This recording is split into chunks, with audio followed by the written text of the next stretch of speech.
Bonjour, je suis Carole Bigot, je suis formatrice en communication depuis 4 ans et je suis aussi comédienne d'improvisation théâtrale depuis près de 20 ans.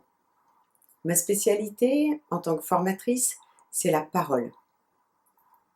Comment on a confiance dans sa parole quand on communique avec les autres? Je suis spécialiste de la prise de parole en public, mais je suis aussi entrepreneur. Et pendant mon parcours de création d'entreprise, j'ai pu constater combien il est difficile de présenter efficacement son activité. On parle de soi, on parle de sa vie, on parle de sa passion, on parle souvent aussi de sa vie d'avant et de pourquoi on a voulu quitter ça en lançant ce projet.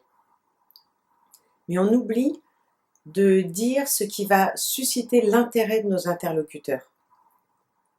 Quel est ce projet vraiment? En quoi il est pertinent? En quoi il est différent des autres?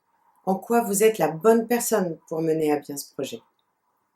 C'est ça que nous allons travailler pendant cette formation. Mais d'abord, est-ce que vous savez d'où ça vient ce nom? Ça vient des États-Unis et du monde des startups, le pitch elevator. L'idée, c'est de présenter et mettre en valeur son projet face à un partenaire ou un investisseur potentiel dont le temps est compté. Susciter l'intérêt sur son projet dans un temps très court, le temps d'une montée en ascenseur, 2 minutes maximum. À quoi ça sert? Ça sert à vous différencier. Ça sert à présenter votre valeur ajoutée. Et ça sert aussi, surtout, à susciter l'envie d'en savoir plus et de poser des questions.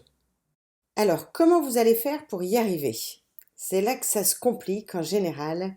Vous allez devoir dire du bien de vous-même et présenter votre activité de la façon la plus claire et la plus positive possible pour celui qui vous écoute. Alors, ce que je vous conseille d'abord, c'est de donner des exemples. Parce que ce qui est évident pour vous ne parle peut-être pas à ceux qui vous écoutent. Par exemple, si je vous dis la respiration ventrale et l'ancrage au sol libèrent la circulation de la colonne d'air qui va permettre de projeter la voix.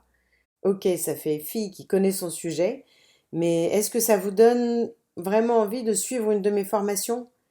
Non, parce que c'est mon jargon professionnel. Alors que si je vous raconte, dans mes formations, les participants jouent ensemble. On s'envoie des balles de couleurs imaginaires et je leur dis que c'est vraiment pas important de bien réussir. Je leur demande même de rater. Ça me permet d'expliquer plus facilement comment fonctionne la communication. Ben ça, peut-être que ça vous donne un peu envie d'essayer, ou au moins de me poser des questions sur mes méthodes. Alors justement, mon deuxième conseil, je vais vous demander de simplifier, de laisser la place aux questions. Le pitch, c'est l'amorce de la conversation. C'est l'entrée en matière qui capte l'attention de votre interlocuteur. Alors pas la peine d'essayer de tout dire en 2 minutes, vous n'y arriverez pas. Vous pouvez essayer aussi de raconter une histoire, de donner des anecdotes.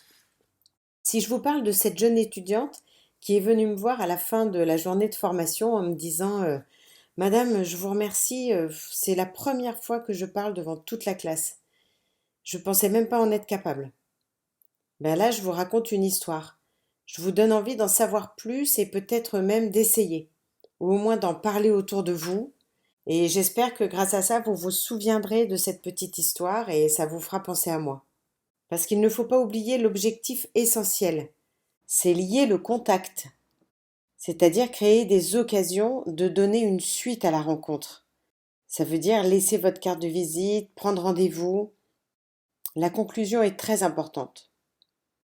Lors de notre première classe virtuelle, nous aurons l'occasion de revenir sur tous ces éléments clés pour constituer un pitch efficace.